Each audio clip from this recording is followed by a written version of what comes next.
પીહવાના મધુર સુર, પગમાં થનગનાટ અને પરંપરાગત પહેરવેશમાં લહેરાતી આદિવાસી સંસ્કૃતિની ભવ્યતા. જ્યારે ગામડે ગામડેથી લોકોનો ઉત્સાહ એક જગ્યાએ ઉમટી પડે, આખું વાતાવરણ લોક સંગીતના તાલે ઝૂમી ઉઠે, ત્યારે સમજવું કે આ દિવાસાની ઉજવણીનો રંગ જામ્યો છે. જય હિન્દ. હું છું સંજય સિંહ રાણા. જોડાઈ ચૂક્યા છો આપ ટીમ જાગૃત સાથે. વાત છે છોટાઉદેપુર જિલ્લાના નસવાડી તાલુકામાં આવેલા કુકરદા ગામની, જ્યાં વર્ષોથી જૂની પરંપરા મુજબ દિવાસાનો પવિત્ર તહેવાર અત્યંત ધામધૂમથી અને રૂડી આદિવાસી સંસ્કૃતિના રંગે રંગાય અને ઉજવવામાં આવે છે. માત્ર કુકરદા જ નહીં, પણ આજુબાજુના ગામે ગામથી હજારોની સંખ્યામાં લોકો આ રૂડો અને રળિયામનો તહેવાર જોવા અને માણવા માટે કુકરદા ગામના આંગણે ઉમટી પડે છે. ત્યારે ગામ જાણે કોઈક સંસ્કૃતિનું મહાકુંભનું કેન્દ્ર બન્યું હોય તેવો માહોલ સર્જાય છે. તહેવારની સાચી રંગત તો ત્યારે રંગ જમાવે છે જ્યારે આદિવાસી સંસ્કૃતિના વાદ્યો વાગે છે. કુકરદા ગામના યુવાનો પોતાના પરંપરાગત વાજિંત્ર પીહવો વગાડી આખા વાતાવરણને એક અલગ જ ઉર્જાથી ભરી દેતા હોય છે. પીહવાના સૂર ગુંજતા જ એક રંગી અને પરંપરાગત આદિવાસી પહેરવેશમાં સજ્જ યુવતીઓ એકબીજાના હાથમાં હાથ નાખી પોતાના અદ્ભુત ભીલી બોલીમાં ગીતો ગાય એવું અદ્ભુત લોક નૃત્ય રજૂ કરે છે કે જોનારા તો મંત્રમુગ્ધ થઈ જતા હોય છે.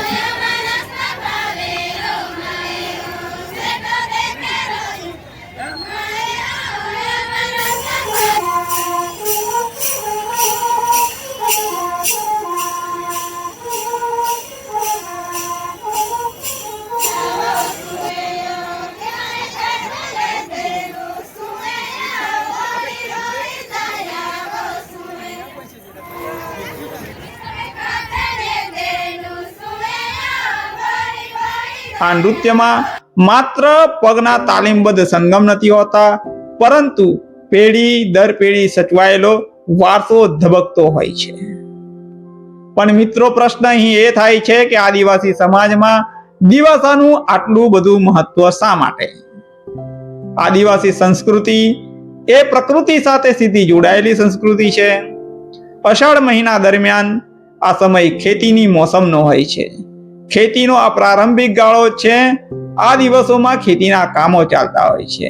ત્યારે દિવાસાના દિવસે આદિવાસી સમાજ પોતાના કુળદેવી દેવતાઓની પૂજા કરે છે, પ્રકૃતિનો આભાર માને છે અને આવનારા વર્ષમાં પાક સારો થાય, ગામમાં કોઈ આપત્તિ ના આવે, રોગચાળો ના આવે તે માટે તેમના દેવને પ્રાર્થના કરતા હોય છે. દિવાસો એ માત્ર ખાવા પીવાનો કે નાચવા ગાવાનો ઉત્સવ નથી. દિવાસો એટલે ડુંગરાળ વિસ્તારના વનવાસી ભાઈઓ બહેનોની આગવી ઓળખ, તેમનો પ્રકૃતિ પ્રત્યેનો પ્રેમ અને તેમની અખંડ એકતાનું જીવંત પ્રતીક. આજના આધુનિક અને ડિજિટલ યુગમાં જ્યાં લોકો પોતાની જૂની પરંપરાઓ અને રૂઢિઓને ભૂલી રહ્યા છે, ત્યારે નસવાડીના કુકરદા ગામે બતાવી આપ્યું છે કે પોતાની માટી સાથે, પોતાની જમીન સાથે, પોતાની પરંપરા સાથે કેવી રીતે જોડાયેલા રહી શકાય.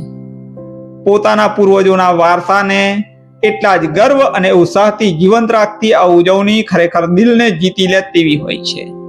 સંસ્કૃતિનો આજ સાચો રંગ, માટીની આજ સાચી સોળમ અને લોકોનો આજ પ્રકૃતિ પ્રત્યેનો અનહદ પ્રેમ દિવાસાના દિવસે દેખાય છે અને આ ઉત્સવની રંગત જામે છે.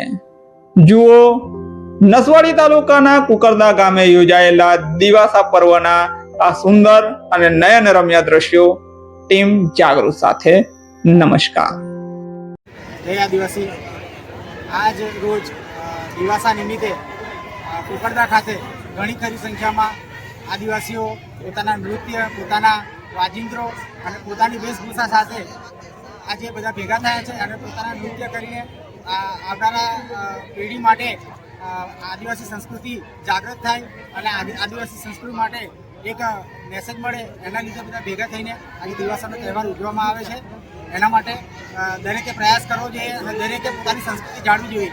જય જોહાર, જય આદિવાસી.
જોહાર, જય આદિવાસી.